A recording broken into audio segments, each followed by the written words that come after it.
월요일 4장 설교를 하기로 되어 있었는데 제가 본문을 보니까 사순절 때 이미 설교한 본문이라서 5장으로 건너뛰었습니다. 예수님 가르침의 엑기스라고 할 수 있는 마태복음 5장부터 7장까지의 가르침을 산상보훈이라 이렇게 합니다. 산에서 중요한 가르침을 주는 겁니다.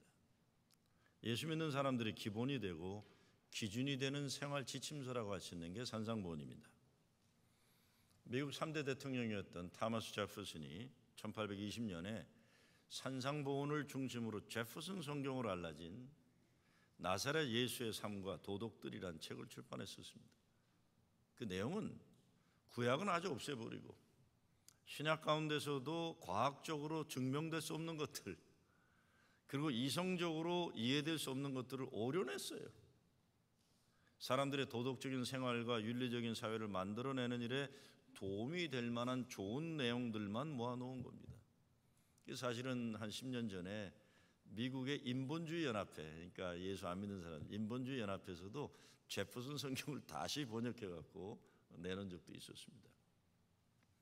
그러니까 성경에서 이건 이래서 저건 저래서 없앤다고 해도 남아있어야 한다고 생각하는 게 있다면 산상보훈이고 그 가운데 중심이 팔복입니다. 오늘 말씀이에요. 팔복은 8가지 복이죠. 그런데 자세히 보면 9가지라고도 할 수 있습니다. 여하튼 오늘 말씀은 진정 행복한 삶이란 무엇인가 이거를 우리에게 제시하고 있어요. 헬라어로 마카리오스라고 하는 단어를 사용해서 최상의 행복을 말하고 있는 겁니다. 예수님이 말씀하시는 마카로이스, 최상의 행복은 과연 뭡니까? 첫째, 심령이 가난한 자는 복이 있나니 천국이 저의 것이며 그랬습니다. 예수님이 말씀하시는 인생 최고의 행복 조건은 심령이 가난한 사람 되는 겁니다. 마음이 가난한 사람이죠. 심령이 가난한 자가 받을 복은 천국을 소유하는 것입니다. 뒤집어서 보면 마음이 꽉 자기의 것으로 차 있는 자는 천국을 소유하지 못한다는 겁니다. 우리가 예수 믿는 것은 죽어서 천국 간다는 것이 중요한 것이 아니고 예수 믿어 지금 살아서부터 천국을 소유하는 겁니다. 그러니까 내 마음속에 하나님이 기뻐하지 않는 것들로 가득 차 있으면 천국이 아닌 지옥의 현실을 소유하는 겁니다. 욕심, 자기의, 미워하는 마음, 아집, 집착, 분노, 교만 이런 것들이 가득하면 살아서도 지옥, 죽어서도 지옥을 사는 거예요. 심령이 가난한 자 되어 내 마음에 진리 되신 예수님을 모시면 믿음, 소망, 사랑, 의, 평강, 실하게 놀라우는 척이 내 마음속에 천하 진짜 행복이 있다는 말씀입니다. 마음이 가난하다는 것은 마음이 좀 비어있다는 것이겠죠. 심령이 가난한다는 것은 심령을 비운다는 겁니다. 비우면 어떻게 됩니까? 성령의 바람이 불어오는 것이고 하나님의 것들로 채워질 수 있는 거예요. 선불교 인문 이야기에 보면 인생 진리를 알고 싶다고 고승을 찾아와서 말을 듣고 배우고자 하는 관심은 없고 자기 아는 것만 늘어놓고 자기 이야기만 하느라 바쁜 인간의 잔에 물이 넘치도록 물을 붓는 고승의 이야기가 나옵니다. 자기 것으로 꽉 차 있으면 누구라도 물을 그 잔에 부을 수가 없는 거죠. 배우려는 마음이 없는 사람들은 어렵다는 겁니다. 자기의 것으로 넘쳐서 비어있는 공간이 없다는 겁니다. 하나님이 들어오실 틈도 없고 다른 사람들을 환영하고 용납하고 이해하고자 하는 공간이 없다는 겁니다. 제가 오래전부터 목사 후보생들 심사할 때 중요하게 여기는 덕목 가운데 하나가 teachability예요. teachability. 목사가 되겠다고 하는 사람이 배우려는 자세가 되어 있는지 그거 먼저 보는 거예요. 문제는요, 신학교에 들어오는 사람들 가운데 이미 모든 것을 다 아는 사람들이 너무 많아요. 자기가 그렇게 이미 다 알고 있다고 생각하는 사람들이 참 많이 들어와요, 신학교에는. 근데 다 아는 사람들이 뭐하러 신학교 오는 건지 모르겠어요. 그리고 더욱 기가 막힌 것은 학문적인 수준이 되지 않는 신학교 졸업한 사람들일수록 고집이 세고 배우려고 하지 않는다는 겁니다. 이게 참 신기한 현상이에요. 제대로 된 신학교에서 공부한 사람들은 공부를 마치고도 더 배우려고 노력하는데, 그렇지 않은 신학교 나온 목사들일수록 배우려는 마음이 부족한 것이 이 보편적 현상입니다. 문제는 학문적인 좋은 신학교 나왔다는 사람들은 그 장점은 있지만 또 바닥에서 열심히 정말 이런 영혼들을 구원하고 아픈 자들을 찾아가는 건 또 소홀해요. 제가 목회하면서 양면성이 있다는 걸 발견해요. 근데 교인들도 마찬가지입니다. 멀쩡하던 사람도 예수 믿는다고 하다가 갑자기 제자 훈련 받고 성경 공부도 이것저것 좀 하는가 하면 어느 날 인생의 정답, 신앙의 모든 정답은 다 섭렵한 사람처럼 되어가지고 남 쉽게 판단하고 성경 들먹이면서 정죄하는 일로 바쁜 사람도 생기는 걸 보게 됩니다. 옛날 현자들의 가르침에도 보면 안다고 하는 자는 모르는 것이라는 역설적인 말이 있다는 것, 이 문제 때문에 그런 겁니다. 영어로 serenity라고 하는데 가만히 있어서 하나님과 만남을 이룬 상태라는 말이 있습니다. 가만히 있어 하나님을 만나는 거예요. 시편 46편 말씀에도 보면 너희는 가만히 있어 내가 하나님 됨을 알지어다 Be still and know that I'm God. 그랬어요. 잠잠하여 가만히 있어. 어떤 번역에는 하던 손을 놓고 하나님으로 인정하라 이러는 겁니다. 근데 잘못 예수 믿으면 사람이 시끄러워요. 잘못 예수 믿으면 보채미 많아요. 보채미. 계속 보채요. 심령이 가난한 게 아니라 자기 것으로 가득 차. 이런 거 아니라는 거죠. 이런 거 아니라는 거예요. 속이 보채는 사람들 있잖아요. 겉으로는 아닌 것 같지만 속에 계속 보채는 사람들이 있어요. 마태복음 4장에 보면 예수님이 공생애를 시작하면서 광야에서 마귀의 시험을 받습니다. 그런데 이겨내잖아요. 가장 중요한 것은 예수님은 자기를 철저하게 비우시는 거예요. 자기를 비우고 하나님의 것으로 채우신 겁니다.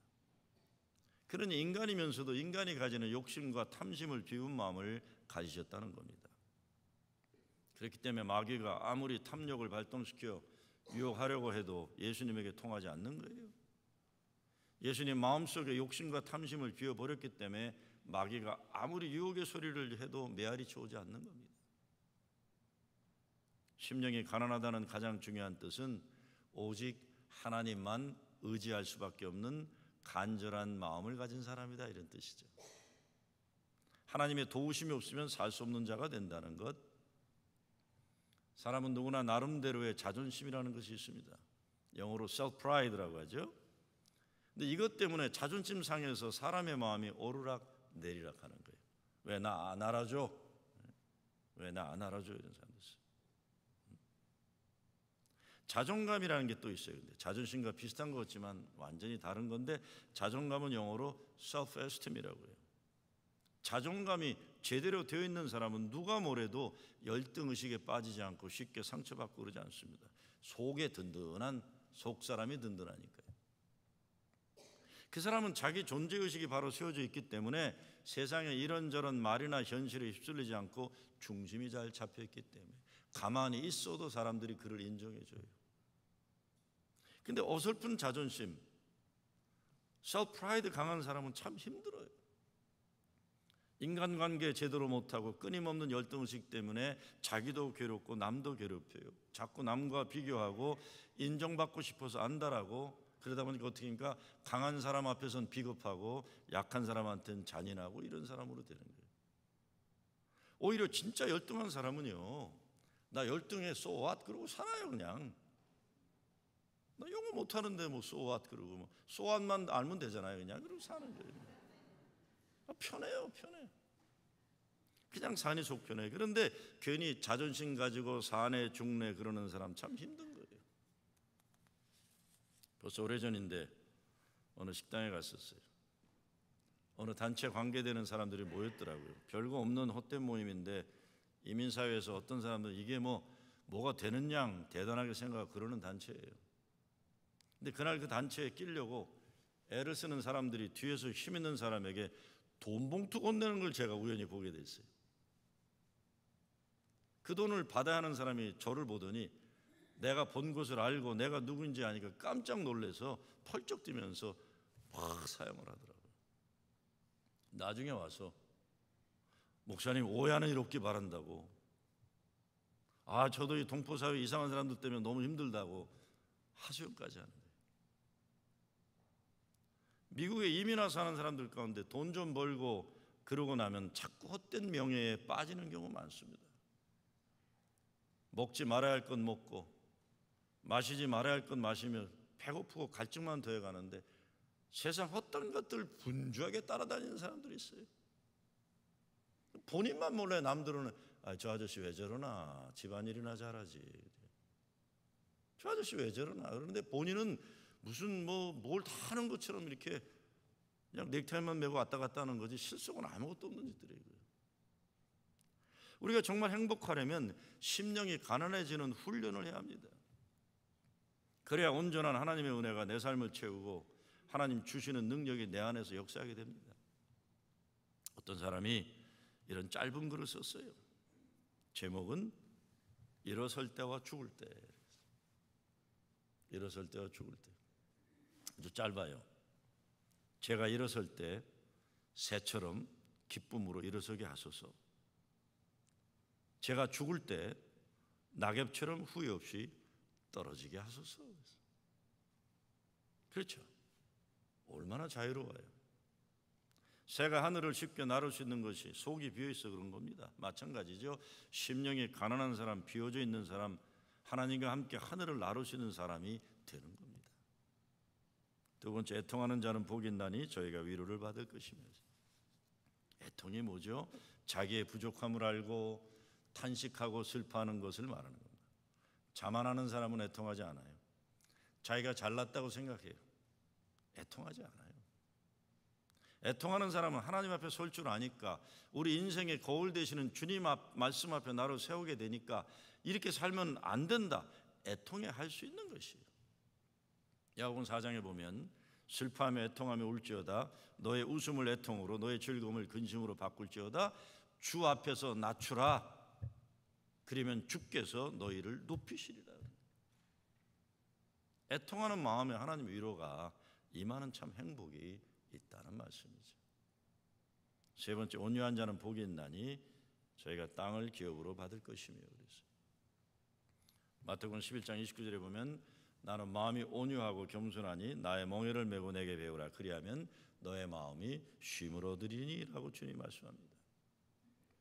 골로새서 3장 12절에도 보면 그러므로 너희는 하나님이 택하사 거룩하고 사랑받는 자처럼 긍휼과 자비와 겸손과 온유와 오래 참음을 옷 입고 누가 누구에게 불만이 있거든 서로 용납하여 피차 용서하되 주께서 너희를 용서하신 것 같이 너희도 그리하고 라고 말씀하셨어요. 그런데 이런 온유한 사람들이 땅을 기업으로 받을 것이며라고 했습니다. 결국 온유한 자가 승리한다는 것이 아닐까요? 인간의 상식으로 생각하면 사납고 힘세고 무자비한 자가 폭력으로 땅을 차지할 것 같이 생각되는 것인데 아니라는 겁니다. 사람이 착하고 마음이 부드럽고 따뜻하고 양보하는 사람이 땅을 잃어버릴 것 같은데 하나님이 결국에 그런 사람에게 땅을 기업으로 주신다는 것입니다. 온유하다는 것, 흐물흐물하다는 것 아니죠.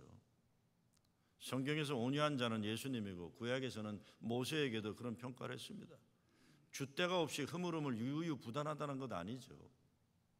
그게 아니라 하나님의 뜻과 마음을 안다는 겁니다.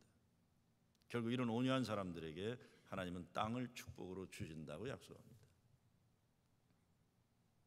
다섯 번째, 의에 줄이고 목마른 자는 복이 있나니 그들이 배부를 것이며. 의인은 용서받지 않고는 의인이 될 수가 없죠.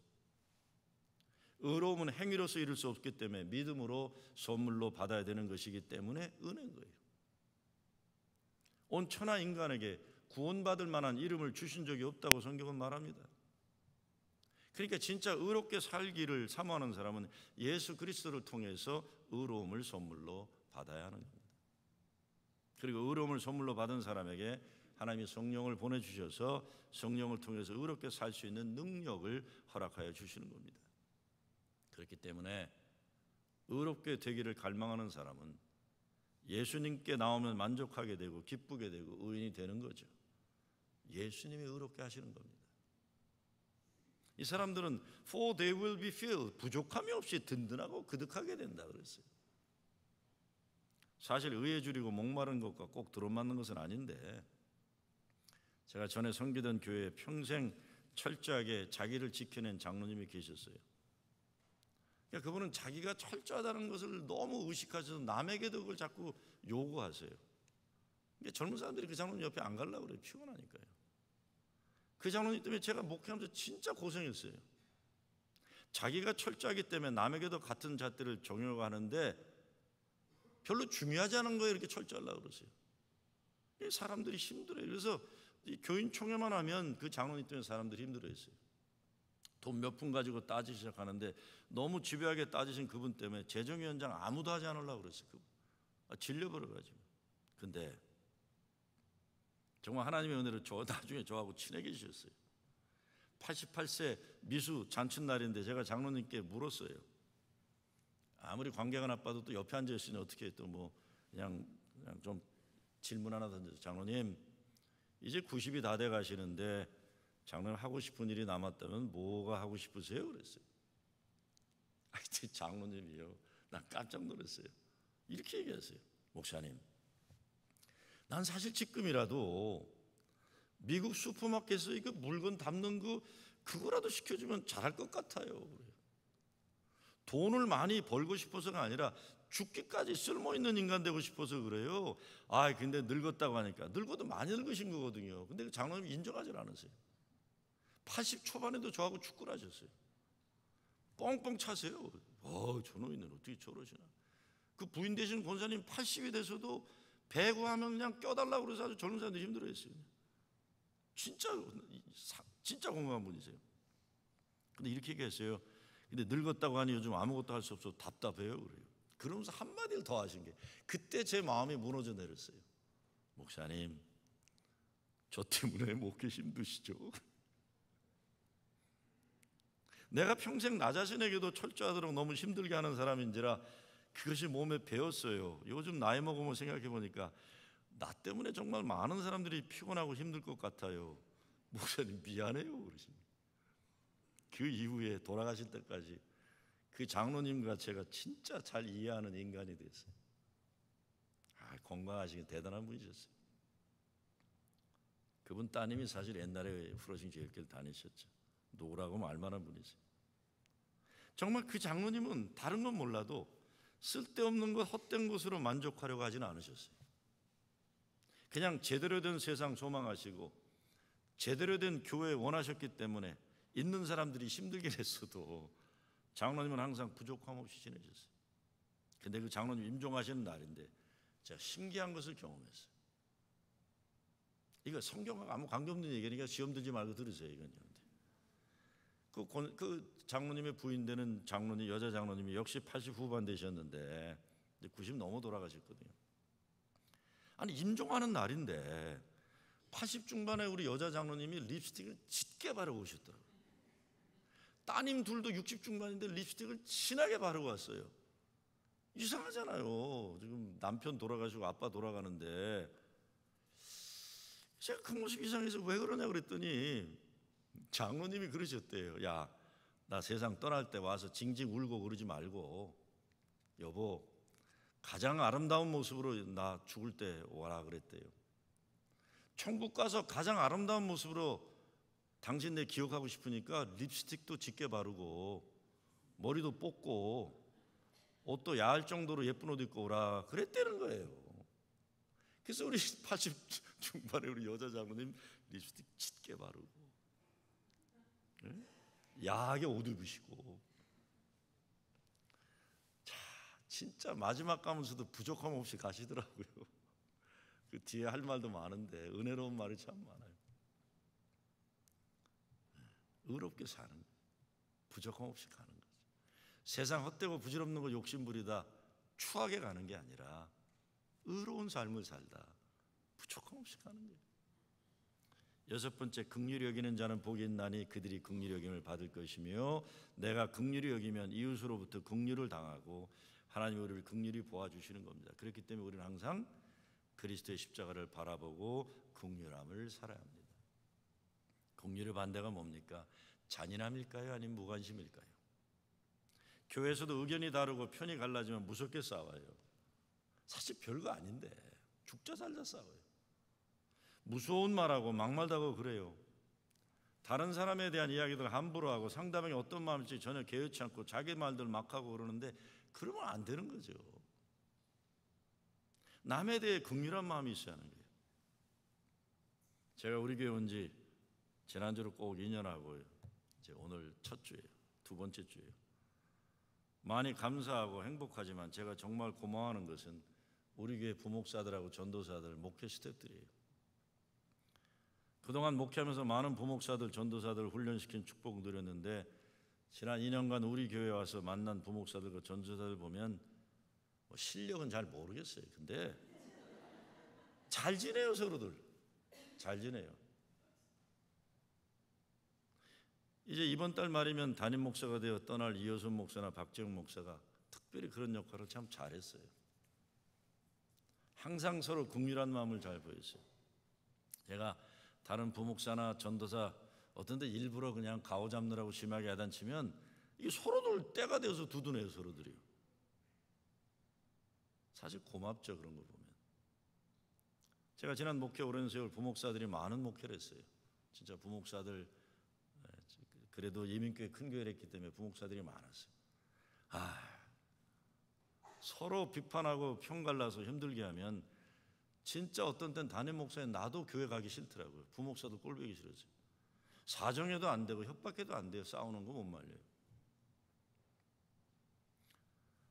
목회를 잘하는지 그런 건 몰라도 사역자들이 서로 긍휼히 여겨주는 거 참 잘하는 거예요.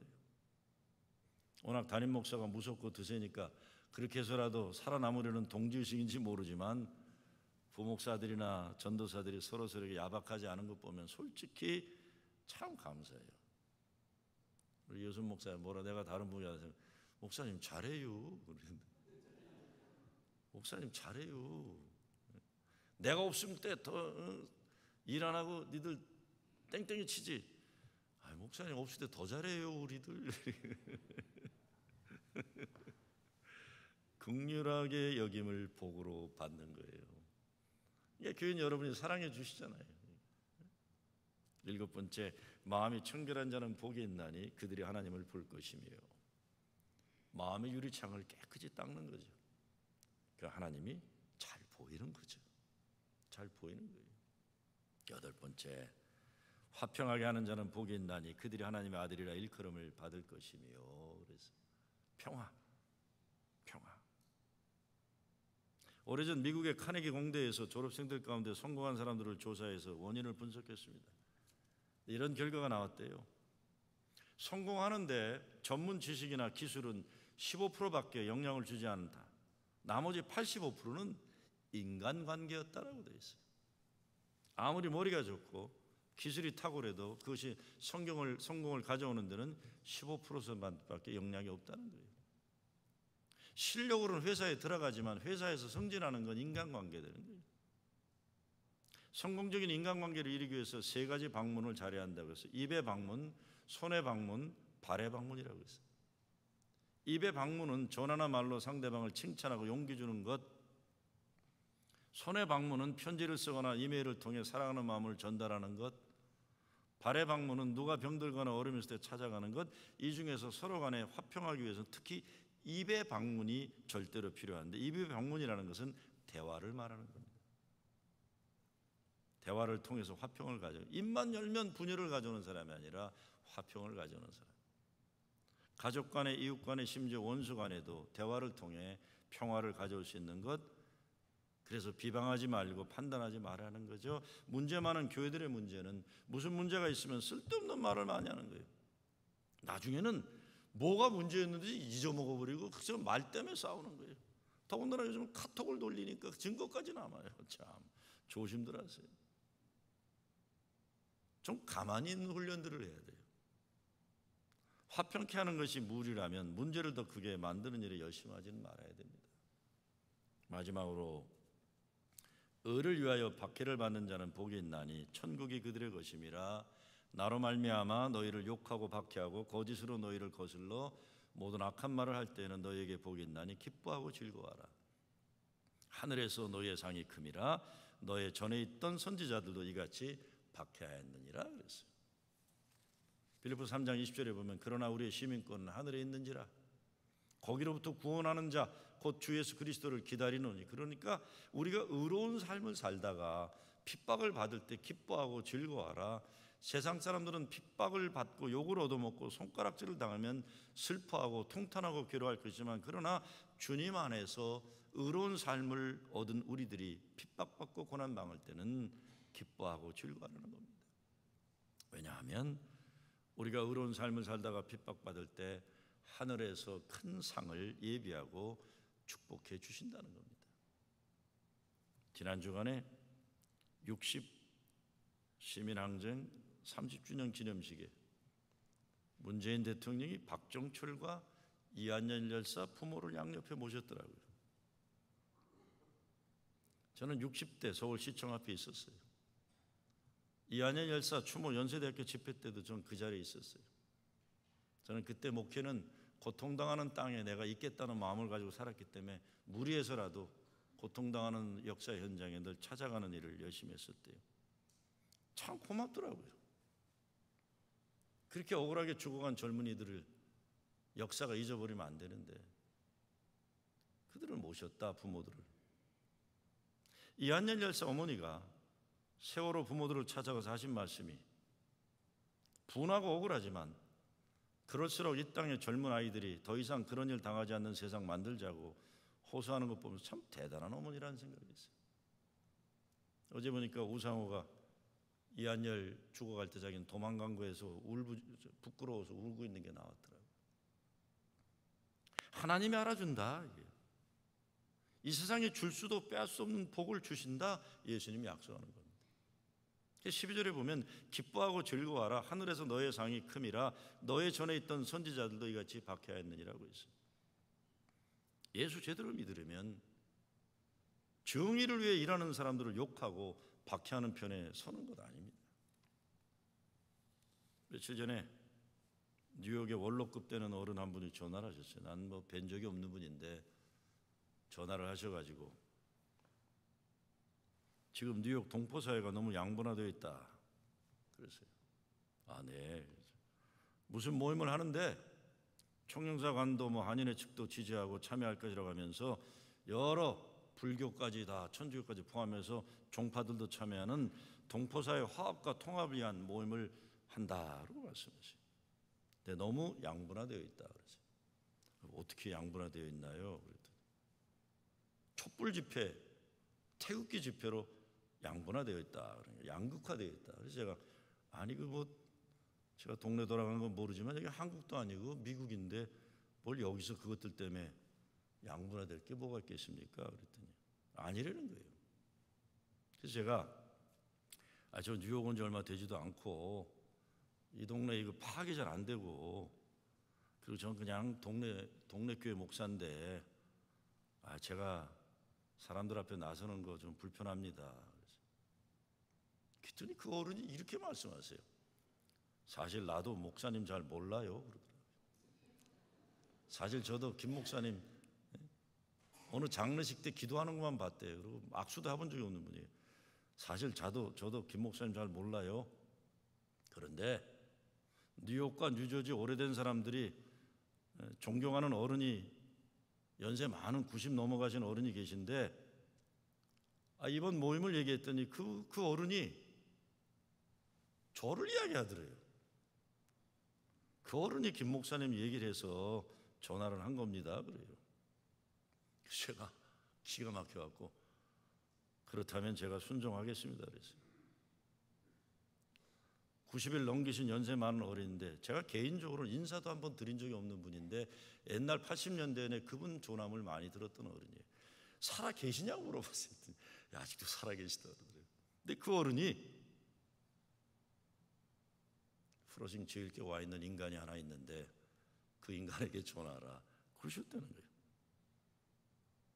나는 그 어른이 나를 기억하고 계시다는 것도 신기했지만 소위 말하는 보수 진영과 진보 진영 모두에게 존경받으실 만한 어른이라 믿기 때문에 나도 내용은 모르지만 무조건 존중하겠다. 전화를 끊고 그랬어요. 야, 그 어른이 살아계시구나. 그런 어른이 아직도 계시구나. 이거 참 감사했어요. 누구냐고 묻지 마세요. 그냥 나중에 아시게 되겠지만. 예수를 믿는다는 건 분명한 원칙이 있습니다. 그것은 예수님이 중요하게 말씀하신 것 배우고 그렇게 사는 것이고, 예수님 목회의 가장 중요한 부분을 차지했던 그런 일을 하는 거예요. 그것이 팔복이에요. 산상보훈이에요. 퀘이커교 필립 걸리 목사가 쓴 If the Church Were Christian, Rediscovering the Values of Jesus라는 책이 있어요.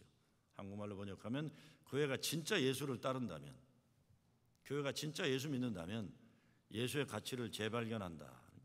10가지를 이렇게 얘기합니다. 첫째, 예수님은 경배의 대상이 되기보다 우리들의 삶의 모범이 되실 거다. 두 번째, 우리들의 결함을 정죄하기보다 우리들의 가능성을 긍정적으로 받아들일 것이다. 세 번째, 다른 사람을 판단하기보다 화해를 더 가치 있는 것으로 여길 것이다. 네 번째, 올바른 교리보다는 은혜가 담긴 행동을 더욱 중요한 것으로 여길 것이다. 다섯 번째, 판에 박힌 정답을 강요하기보다 질문을 잘하도록 격려하는 것을 더 귀하게 생각할 것이다. 여섯 번째, 같은 공동체에 속했다고 해서 모두가 획일적으로 되기를 강요하기보다 각자에게 주어진 최고 최선의 자기를 찾을 수 있도록 도와줄 거다. 일곱 번째, 기관이나 제도를 유지하기보다 교회 존재 목적을 위한 필요를 더욱 중요하게 여길 거다. 여덟 번째, 권력보다는 평화를 더욱 중요하게 받아들일 거다. 아홉 번째, 이게 왜 이렇게 중요한지 모르겠어요. 아홉 번째, 그러니까 미성년자는 귀를 막고 들으세요. 섹스보다는 사랑에 대해 더 큰 관심을 가질 거다. 그렇다니까 그런 거 하겠어요. 열 번째, 내세보다는 현세의 삶을 더욱 중요시할 거다. 지금부터 그렇게 사는 거예요. 지금부터 천국을 소유하고 가는 거예요. 예수로 행복한 한 사람의 이런 기도가 있습니다. 미셸 꼬아라는 사람이 쓴 건데, 당신으로 만족합니다라는 기도예요. 주여, 당신 앞에 있기만 하면 그것으로 족합니다. 내 육신의 눈을 감고 내 마음의 눈도 감고 조용히 잠자코 나에게 자신을 드러내 보이신 당신께 나 자신을 드러내놓고 영원히 현존에 계시는 주님 앞에 있는 것만으로 족합니다. 주여, 무언가를 느끼지 못해도, 무언가를 보지 못해도, 무언가를 듣지 않아도 괜찮습니다. 모든 생각이 나라가 텅 비어 있어도, 모든 형상이 뭉개져도 나는 칠흑 같은 어둠 한가운데 서 있습니다. 보소서 주여, 나는 어떤 방해가 없는 신앙의 고요 속에서 지금 당신을 만나기 위해 당신 앞에 서 있습니다. 예수님, 우리가 어떻게 살아야 진짜 하나님 주신 축복 안에서 행복하게 살 것인지 제시해 주고 계세요. 천하가장 예수님 약속 믿고 행복한 여러분 되시길 주의 이름으로 축원합니다.